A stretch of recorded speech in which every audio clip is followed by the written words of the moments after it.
Hello students, कैसे हैं आप सब। आशा करती हूँ आप अच्छे होंगे और अच्छे से अपनी पढ़ाई कर रहे होंगे। मैं मोनिका रावत आपका स्वागत करती हूँ आईसीटी वर्चुअल क्लासरूम देहरादून में। बच्चों, आज हम क्लास 6 का जो आपका सब्जेक्ट है साइंस, उसका chapter motion and the measurement of distance को कंटिन्यू करेंगे।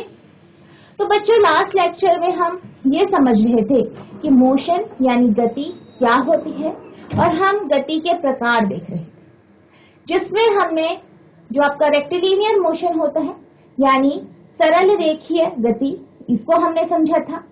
वृत्तीय गति यानी सर्कुलर मोशन क्या होता है ये हमने देखा था, और आवर्ती गति यानी पीरियोडिक मोशन क्या होता है ये हमने समझ लिया। आज हम बात करते हैं कॉम्बिनेशन ऑफ मोशंस की, यानी जब हम बात करते हैं एक से ज्यादा गति आपको एक किसी ऑब्जेक्ट में दिखाई दे। जैसे अगर हम बात करें सिलाई मशीन की, तो सिलाई मशीन जो होती है उसकी जो सुई होती है, आपने ये देखा होगा कि उसकी जो सुई होती है वो एक समय अंतराल के बाद ऊपर नीचे होती है, जिसके कारण वो स्टिचेस यानी सिलाई देती है। अब क्या हो रहा है, बेसिकली जो ये सुई है वो एक समय अंतराल के बाद ऊपर नीचे हो रही है, यानी अपनी गति को वो एक समय अंतराल के बाद रिपीट कर रही है, दोहरा रही है। तो क्योंकि जो इस सिलाई मशीन की निडल है यानी सुई है वो कुछ समय के बाद खुद को दोहराती है, इसलिए हम इसे पीरियोडिक मोशन कहते हैं, यानी आवर्ती गति है। इसके साथ साथ अगर हम बात करें सिलाई मशीन की सुई की, तो सिर्फ वो आवर्ती गति यानी पीरियोडिक मोशन ही नहीं दिखाती है, वो एक सीधी रेखा में भी चलती। क्या करती है, ऊपर नीचे होती रहती है और एक सीधी रेखा में आगे चलती रहती। तो अगर वो सीधी रेखा में चल रही है तो यानी कि कौन सा मोशन है, रेक्टिलिनियर मोशन या सरल रेखीय गति। यानी जो आपका सिलाई मशीन होती है उसकी जो सुई होती है, उसकी जो निडल होती है, वो पीरियोडिक मोशन यानी आवर्ती गति के साथ साथ सरल रेखीय गति यानी रेक्टिलिनियर मोशन भी शो करते हैं, या जिसे हम स्ट्रेट लाइन मोशन कहते हैं वो भी शो करते हैं। यानी जो सिलाई की मशीन है उसकी जो सुई है वो एक से ज्यादा गति को एक टाइम पे दिखा रही। इसी तरीके से अगर हम बात करें सौर मंडल, तो आप ये जानते हैं सौर मंडल के सेंटर में यानी केंद्र पे सन होता है यानी सूर्य होता है, और उसके चारों तरफ ग्रह परिक्रमा करते हैं। अब अगर हम ग्रहों की बात करें तो ग्रह सिर्फ सूर्य के चारों तरफ परिक्रमा ही नहीं करते, बल्कि अपनी अक्ष में या अपनी एक्सिस में वो घूर्णन यानी रोटेशन भी करते हैं, यानी वो रेवोल्यूशन भी करते हैं और रोटेशन भी करते हैं, परिक्रमा भी करते हैं और अपने अक्ष में घूर्णन भी करते हैं, यानी वो एक साथ एक से ज्यादा गति दिखा रहे। तो इसी तरीके से अगर हम बात करें कॉम्बिनेशन ऑफ 2 और मोर टाइप ऑफ मोशन की, यानी 2 या 2 से अधिक प्रकार की गति की, तो बेसिकली ये कैसी गतियां होती है, ये वो सिचुएशन होती है, वो सिचुएशन या वो स्थिति होती है जिसमें कोई भी वस्तु मोशन कर रही है, गति कर रही है, और वो एक साथ एक से ज्यादा गति करती है, यानी 2 या 2 से ज्यादा एक साथ हमें गति होती हुई, मोशन होता हुआ दिखाई देता है। तो इस तरीके के मोशन को या इस तरीके की जो गति होती है उसे हम कॉम्बिनेशन ऑफ मोशन कहते हैं, यानी गति का या गतियों का समायोजन। तो ऐसे हमारे चारों तरफ बहुत सारे एग्जाम्पल है, जैसे कि अभी हमने जो है सिलाई मशीन की बात करी, हमने किसकी बात करी, ग्रहों की बात करी कि ग्रह क्या करते हैं, सर्कुलर मोशन भी दिखा रहे हैं, सूर्य के परिक्रमा भी कर रहे हैं, साथ में अपने अक्ष में घूर्णन भी कर रहे हैं, एक पीरियोडिक मोशन भी हो रहा है। इसी तरीके से अगर हम बात करें बॉल की, तो आप अगर फर्श में बॉल को धक्का देते हैं तो आप क्या देखते हैं कि जो बॉल है वो गोल गोल घूम भी रहा है, ठीक है, और आगे भी बढ़ रहा है। तो आपको 2 गतियां एक साथ दिखाई दी। तो ऐसे बहुत सारे एग्जाम्पल्स हैं हमारे चारों तरफ जहां पे आपको कॉम्बिनेशन ऑफ मोशन यानी गतियों का समायोजन दिखाई देता है। कॉम्बिनेशन ऑफ टू और मोर type of motion. In some situations, the motion of an object may be a combination of two or more type of motion. दो या दो से अधिक प्रकार की गतियों का संयोजन। कुछ स्थितियों में किसी वस्तु की गति दो या अधिक प्रकार की गतियों का संयोजन होती है, यानी कुछ ऐसी परिस्थितियां होती हैं, कई बार हमें एक ऑब्जेक्ट में, एक वस्तु में एक से ज्यादा जो है गतियां दिखाई देती है, एक से ज्यादा प्रकार की गतियां दिखाई देती है। इसको हम गतियों का समायोजन या फिर कॉम्बिनेशन ऑफ टू और मोर मोशन कहते हैं।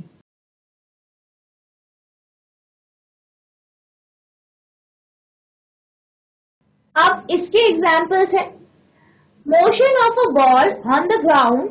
Here the ball is rotating about an axis but the axis itself is moving along a straight line. Thus the ball execute a rectilinear motion as well as rotational motion. अब किसकी बात की गई है? एक ball की बात की गई है कि आपके पास एक बॉल है। अब आप इस बॉल को क्या करते हैं? फर्श पे लुढ़काते हैं, जैसे कि मैंने आपको बताया। आपने इसको धक्का दिया, फर्श पे धक्का दिया। अब आप ये जानते हैं कि ये बॉल ऐसे ऐसे घूमेगा और साथ में सीधा भी घूमेगा, यानी क्या कर रहा है? ये रेक्टिलिनियर मोशन कर रहा है, सरल रेखीय गति कर रहा है। इसके साथ साथ ये अपने एक्सिस में यानी अक्ष में रोटेशन भी कर रहा है, यानी आपको रोटेशनल मोशन या पीरियोडिक मोशन भी दिखाई दे रहा है। हम इसे पीरियोडिक मोशन क्यों कहते हैं? क्योंकि ये जो मोशन है या ये जो गति है वो एक टाइम पीरियड के बाद फिर से जो होगी दोहराई। तो ये एक एग्जाम्पल हो गया आपका जो है कॉम्बिनेशन ऑफ मोशन। जमीन पर गेंद की गति।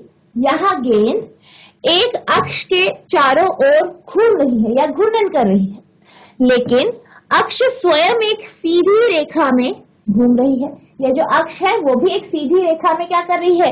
गति कर रही है। क्या कर रही है? गति कर रही है। इस प्रकार गेंद एक सरल रेखीय गति के साथ साथ घूर्णन गति भी करता है। क्या करता है? सरल रेखीय गति स्ट्रेट लाइन मोशन के साथ एक जो है घूर्णन गति भी करता है। Motion of earth. Earth executes rotations on its axis and also revolution around the sun. इसी प्रकार से अगर हम पृथ्वी के मोशन, पृथ्वी की गति की बात करें तो हम ये जानते हैं कि जो पृथ्वी है वो अपने अक्ष में घूर्णन कर रही है, इसके साथ साथ वो सूर्य का चक्कर भी काट रही है। तो इस केस में भी आपको एक से ज्यादा गतियां दिखाई दे रही हैं। तो ये भी आपका कॉम्बिनेशन ऑफ मोशन का एग्जाम्पल।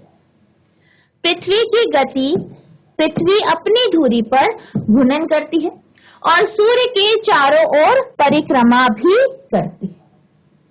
तो ये आपके कुछ एग्जाम्पल हो गए कॉम्बिनेशन ऑफ मोशन के, यानी गति का संयोजन। तो बच्चों, जो हमारा ये चैप्टर है motion and the measurement of distances, ये कंप्लीट हो गया है। अब हम इसके क्वेश्चन आंसर्स डिस्कस करें। आज का हमारा पहला क्वेश्चन है, give to examples each of modes of transport use on land, water and air. यानी आपको दो परिवहन के या यातायात के माध्यम बताने हैं, उसके उदाहरण बताने हैं जो कि लैंड में यानी थल में, जल में और वायु में चलते हैं।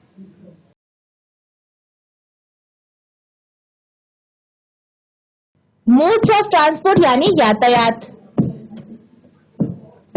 के साधन।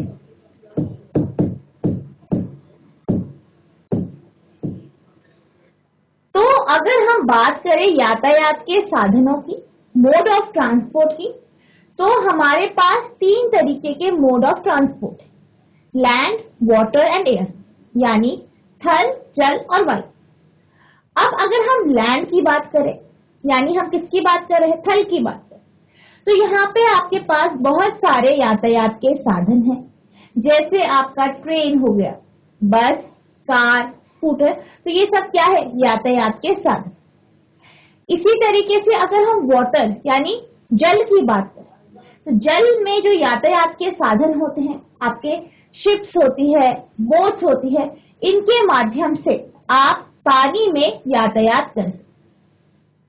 इसी तरीके से अगर हम एयर या वायु के या जो आपका एयर है, एयर ट्रांसपोर्ट की बात करें, तो इसमें आपके एग्जाम्पल है हेलीकॉप्टर, एरोप्लेन, यानी वो जिसके माध्यम से आप हवा में जो है ट्रैवल कर सकते हैं, हवा से जो है आप जा सकते हैं। तो इस क्वेश्चन का आंसर आप इस तरीके से लिखेंगे, लैंड यानी थल, तो यहाँ पे आपके पास है ट्रेन और बस। नेक्स्ट है वाटर यानी जल,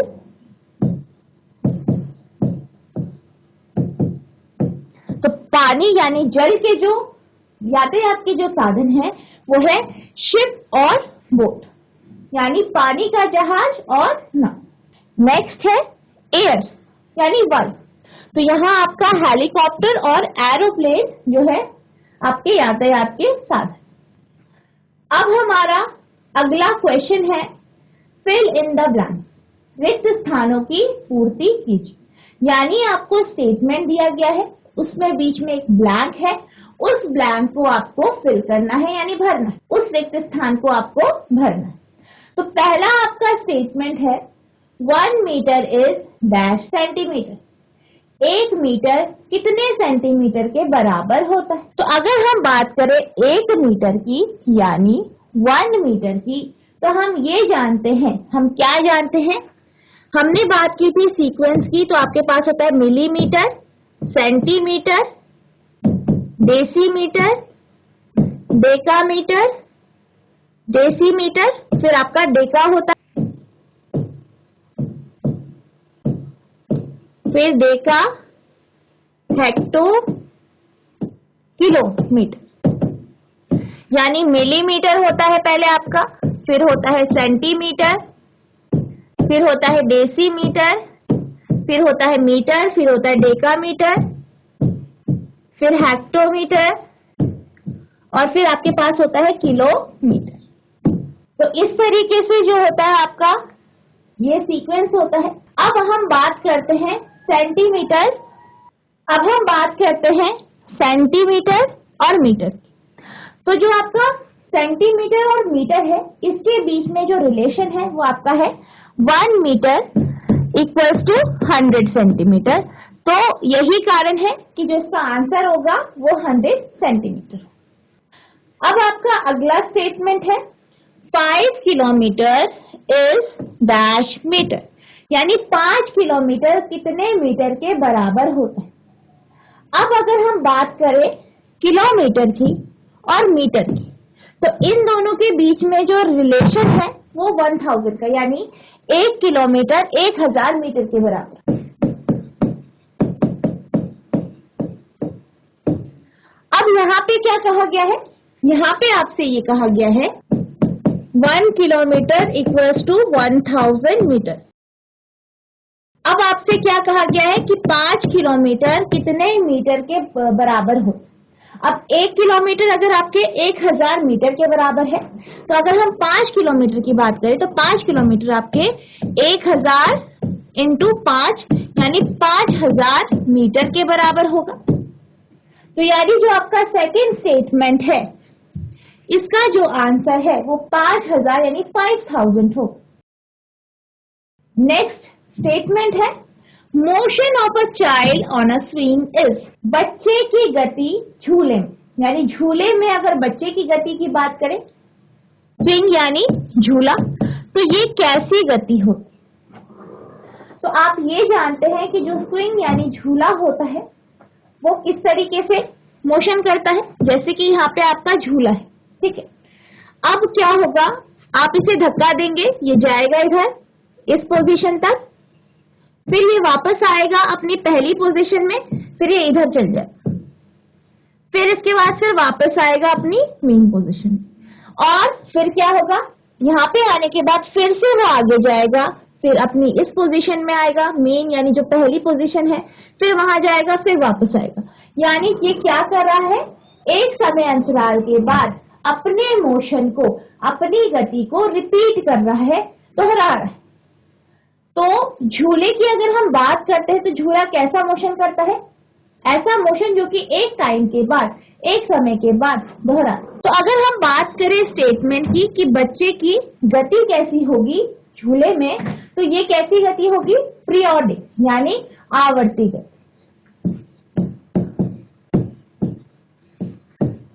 पीरियोडिक मोशन यानी आवर्ती गति। तो बच्चा जब झूले में झूल रहा है तो उसकी गति पीरियोडिक मोशन है यानी आवर्ती गति।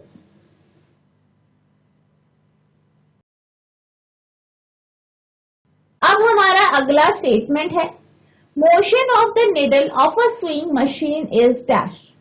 यानी आपसे ये कहा गया है कि जो सिलाई मशीन की सुई होती है, किसकी सुई होती है?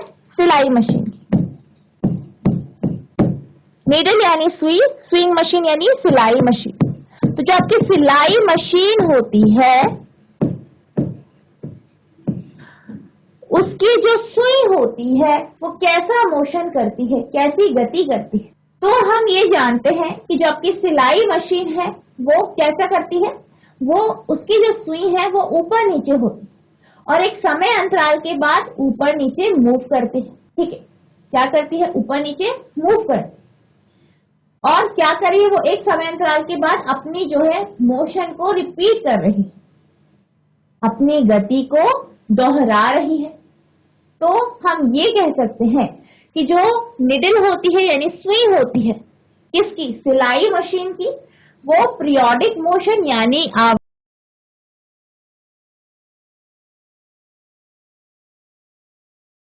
तो इसका आंसर आपका पीरियोडिक मोशन यानी आवर्ती गति हो। नेक्स्ट है, motion of wheel of a bicycle is.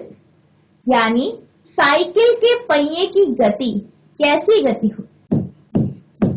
Cycle के पहिए की गति पूछी गई है आपसे। तो अगर हम बात करें साइकिल के पहिए की, तो आप ये जानते हैं कि जो साइकिल का पहिया होता है वो गोल गोल घूमता है। कैसे घूमता है?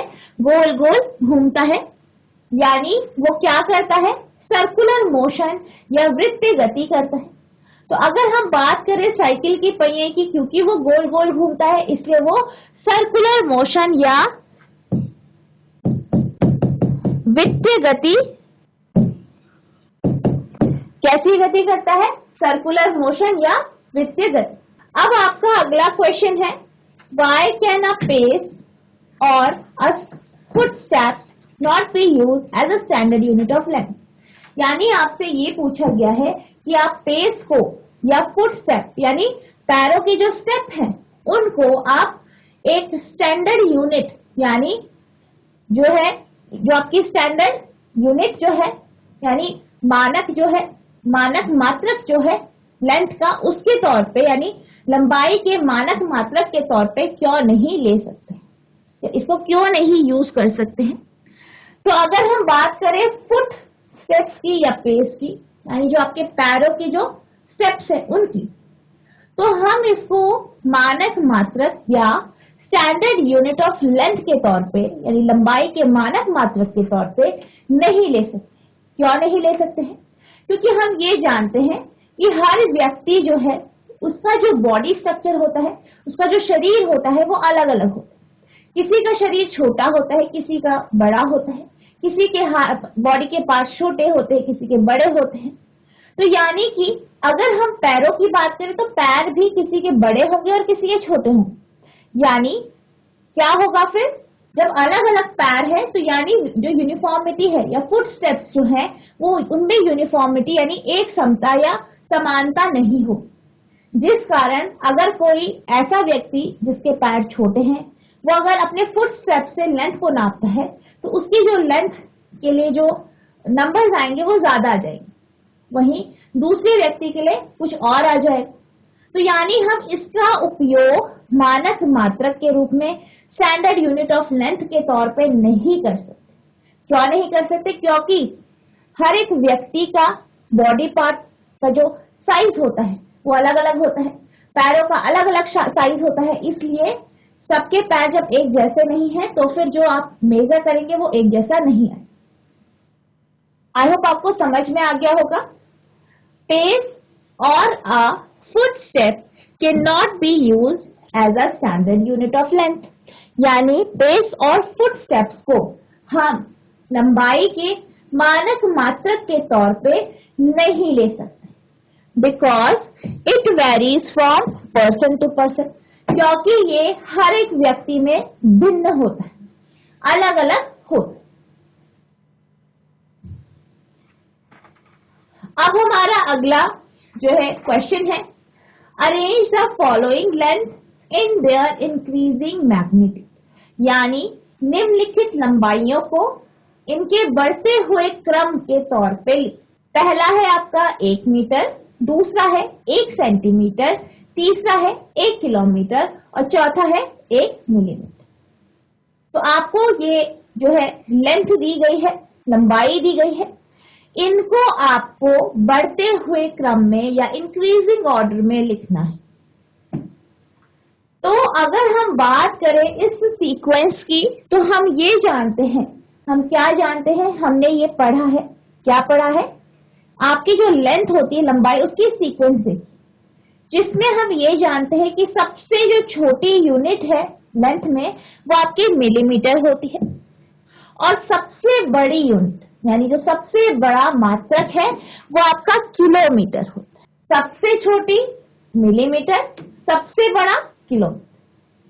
इसमें भी आपको ये दिखाई दे रहा है कि मिलीमीटर सबसे छोटा है और किलोमीटर सबसे बड़ा है, क्योंकि सबसे छोटा आपका होता है मिलीमीटर, फिर होता है सेंटीमीटर,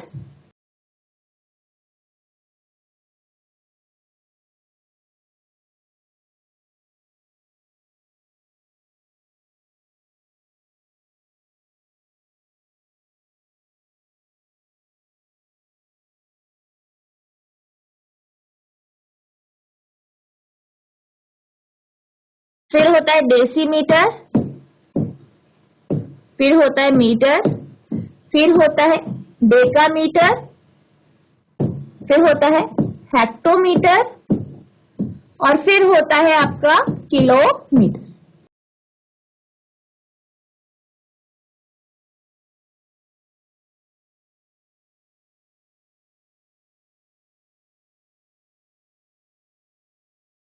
तो ये सीक्वेंस है और इस सीक्वेंस में जो आपका मिलीमीटर है, मिलीमीटर सबसे छोटा है और किलोमीटर सबसे बड़ा है, और ये भी हमने बढ़ते हुए क्रम में लगाया है। तो इससे हमें क्या पता चलता है, सबसे छोटा आपका 1 मिलीमीटर है, उससे थोड़ा बड़ा 1 सेंटीमीटर, फिर डेसीमीटर, फिर 1 मीटर, फिर 1 डेकामीटर, फिर 1 हेक्टोमीटर और 1 किलोमीटर। तो हमें ये तो पता चल गया कि सबसे बड़ा ये है और सबसे छोटा ये है और सबसे बड़ा आपका ये वाला है, यानी सबसे बड़ा किलोमीटर है 1 किलोमीटर और सबसे छोटा जो है आपका 1 मिलीमीटर, यानी पहला नंबर इसका है और लास्ट नंबर आपका किलोमीटर। अब मिलीमीटर से बड़ा आपका सेंटीमीटर है, तो यहाँ पे सेंटीमीटर दिया गया है, तो यानी सेकंड नंबर आपका सेंटीमीटर का होगा। नेक्स्ट डेसी है, डेसी यहाँ पे नहीं है। देन मीटर है आपका, यहाँ पे क्या है, मीटर है, तो मीटर है यहाँ पे, तो यानी थर्ड नंबर आपका मीटर का होगा। देन आपका यहाँ पे डेका है, डेका आपके पास यहाँ है नहीं। देन आपका हेक्टो है, हेक्टो भी नहीं है यहाँ, और किलोमीटर, तो किलोमीटर यहाँ पे है, यानी फोर्थ नंबर आपका किलोमीटर का होगा। यानी पहला जो नंबर है वो 1 मिलीमीटर का है, दूसरा 1 सेंटीमीटर का है, तीसरा 1 मीटर का है और चौथा 1 किलोमीटर। यानी इसका जो आंसर होगा वो आपका कुछ इस तरीके से होगा, 1 मिलीमीटर, 1 सेंटीमीटर, 1 मीटर, 1 किलोमीटर। अब आपको एक क्वेश्चन दिया गया है, the height of a person is 1.65 metre, यानी एक व्यक्ति है, उसकी आपको हाइट दी गई, कितनी दी गई है, उसको उसकी ऊंचाई आपको कितनी दी गई है, ऊंचाई या लंबाई आप कह सकते हैं कि उसकी जो लंबाई है वो आपको दे रखी है 1.65 metre. 1.65 metre. Express it into centimetre and millimetre, इसको आपको सेंटीमीटर और मिलीमीटर में दर्शाना।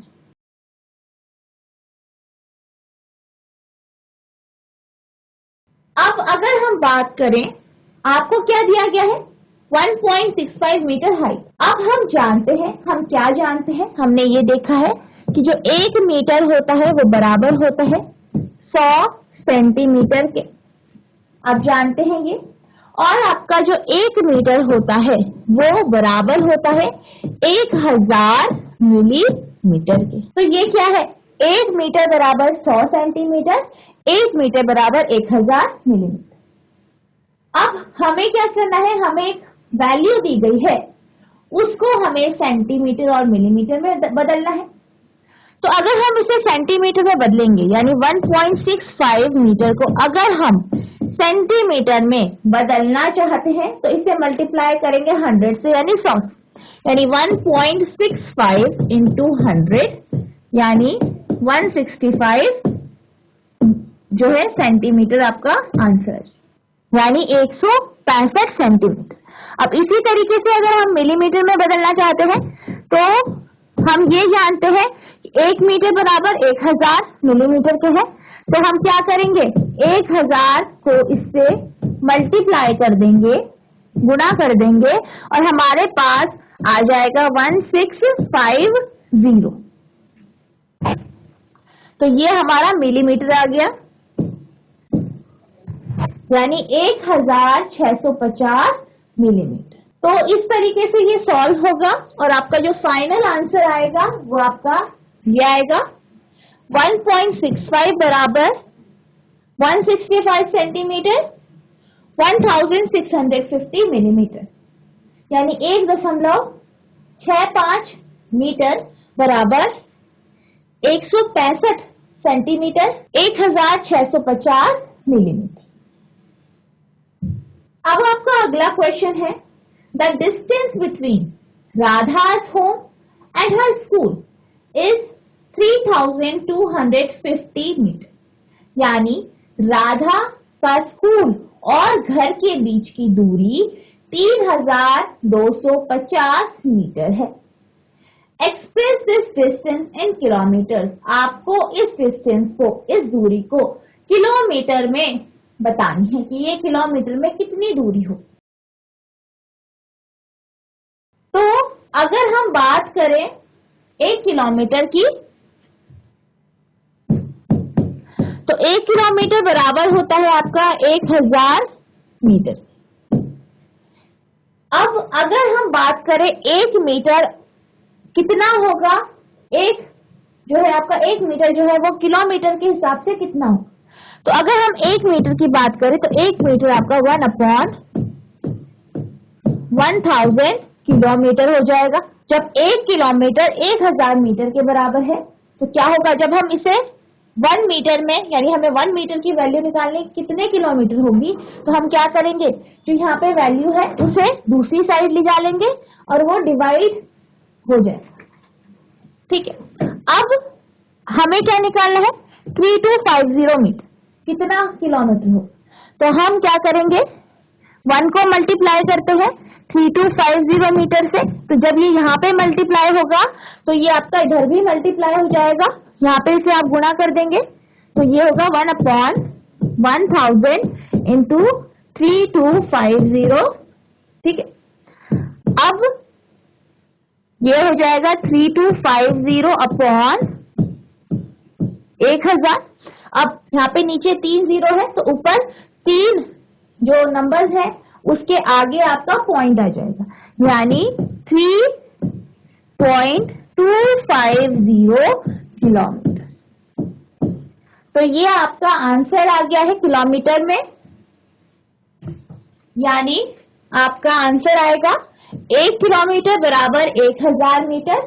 तो इसलिए 3250 मीटर बराबर 3.25 किलोमीटर। तो इस तरीके से आप इस क्वेश्चन को सॉल्व करें। अब आपका अगला प्रश्न है, while measuring the length of a knitting needle The reading of the scale at one end is 3.0 centimeter and at the other end is 33.1 centimeter. What is the length of the needle? अब क्या हुआ, जब आप बुनाई कर रहे हैं किसी सुई से, उसकी लंबाई आप नापते हैं, एक स्केल लेते हैं, उससे आप उसकी लंबाई नापते हैं, किसकी, निटिंग निडल की, यानी जो बुनाई की सुई है उसकी लंबाई। तो आप क्या देखते हैं, आपने क्या किया, उस निडल को लिया, उस सुई को लिया और उसका एक सिरा 3 सेंटीमीटर पे रख दिया और उसका जो दूसरा सिरा है वो कहां पे पहुंचा, आपका 33.1 सेंटीमीटर यानी 33.1 सेंटीमीटर।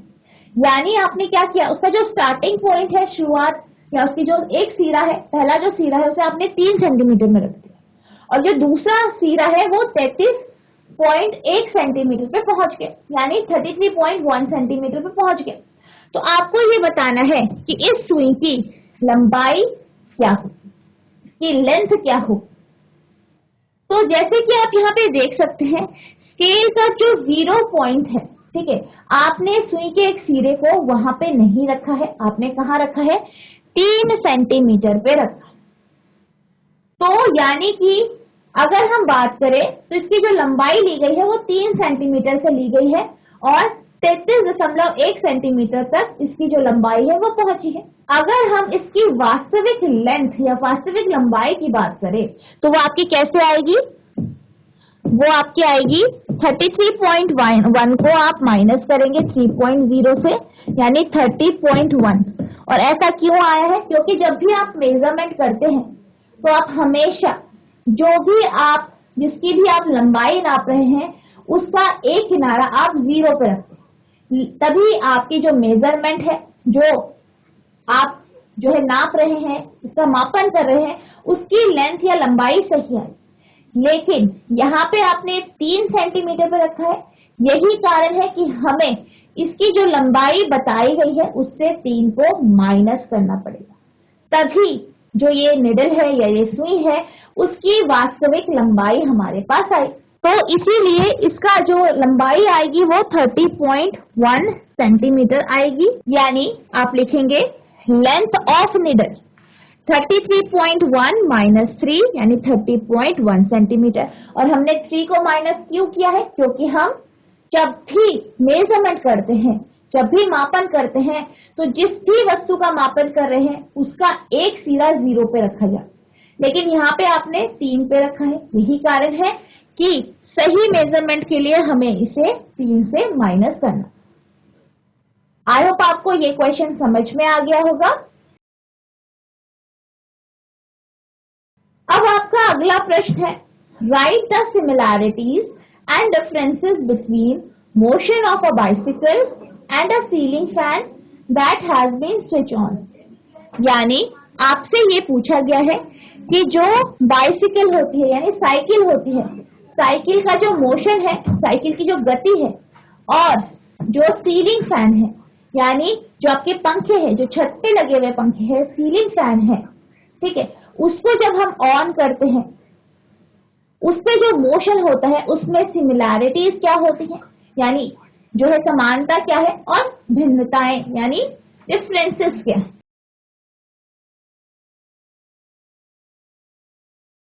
तो अगर हम सिमिलैरिटी की बात करें तो अगर हम पंखे के ब्लेड की बात करते हैं तो आप ये जानते हैं जो पंखे के ब्लेड है वो गोल गोल घूमते हैं। कैसे घूमते हैं? गोल गोल घूमते हैं। इसी तरीके से जो आपकी साइकिल होती है, साइकिल का जो पहिया होता है वो भी गोल गोल घूमता है। तो ये दोनों में सिमिलैरिटीज आ गई कि दोनों क्या कर रहे हैं? सर्कुलर मोशन कर रहे हैं, वृत्तीय गति कर रहे हैं।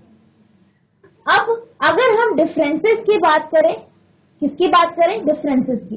तो डिफरेंसेस या भिन्नताएं की अगर हम बात करते हैं तो जब साइकिल मूव करती है, गति करती है, तो वो एक सीधी रेखा में करती है यानी सरल रेखा में करती है। वहीं जब पंखा गोल गोल घूमता है तो वो कैसा करता है? वो रोटेशन करता है, वो रेक्टिलिनियर नहीं होता है, वो एक ही पॉइंट पे गोल गोल घूमता रहता है, ठीक है, जैसे कि वो रोटेट कर रहा है यानी घूर्णन कर रहा है। तो ये क्या है? इन दोनों के बीच में डिफरेंसेस है यानी भिन्नता है। तो इस क्वेश्चन का आंसर आप इस तरीके से लिखेंगे सिमिलैरिटीज यानी समानताएं। The blade of a fan and the wheel of a bicycle show circular motion, यानी पंखे के जो ब्लेड है और बाइसिकल यानी साइकिल के जो पहिए हैं वो वृत्तीय गति या सर्कुलर मोशन शो करते। डिफरेंसेस यानी भिन्नताएं। Bicycle move in rectilinear motion, cycle एक सरल रेखा में गति करती है, सीधी रेखा में मूव करती है। But the fan does not move in rectilinear motion, लेकिन जो पंखा होता है वो एक सीधी रेखा में गति नहीं करता है। तो ये क्या है, इसकी भिन्नताएं। तो इस तरीके से आप इस क्वेश्चन का आंसर लिखेंगे। तो बच्चों, आज हमने जो आपका चैप्टर है motion and measurement of distances, इसको कंप्लीट कर लिया है। इसके कुछ क्वेश्चन आंसर्स डिस्कस किए। आई होप आपको ये क्वेश्चन समझ में आए होंगे।